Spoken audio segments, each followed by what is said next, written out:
आपण पाहत आहात ठळक घडामोड निर्भीड पत्रकारिता। शिक्रापूरचे माजी उपसरपंच दत्ता गिलबिले यांच्यावर धारदार शस्त्राने वार करून खून। शिरूर तालुक्यातील शिक्रापूर येथील माजी उपसरपंच दत्ता गिलबिले यांच्यावर अज्ञात तरुणाने धारदार शस्त्राने दिवसाढवळ्या हल्ला करून त्यांचा खून करण्यात आलाय। या घटनेमुळे शिक्रापूर परिसरातील वातावरण तणावग्रस्त झालंय।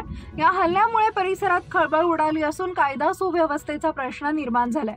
या हल्ल्यात त्यांच्या मानेवर वार करण्यात आल्याची धक्कादायक माहिती उघड आली आहे। शिक्रापूर इथं माजी उपसरपंच यांच्या घराजवळ अंदाजे 35 वर्षाच्या इसमानं धारदार शस्त्राने हल्ला केल्याचं बोललं जात आहे। गंभीर जखमी झालेले माजी उपसरपंच यांना पुणे येथील पुढील उपचारासाठी पाठवण्यात आले होते, परंतु डॉक्टरांनी त्यांना मृत घोषित केले। या गंभीर घटनेची दखल घेत शिक्रापूर पोलीस स्टेशनचे पोलीस निरीक्षक दीपरत्न गायकवाड यांनी या परिसरात बंदोबस्त लावला असून परिस्थिती नियंत्रणात आणली आहे।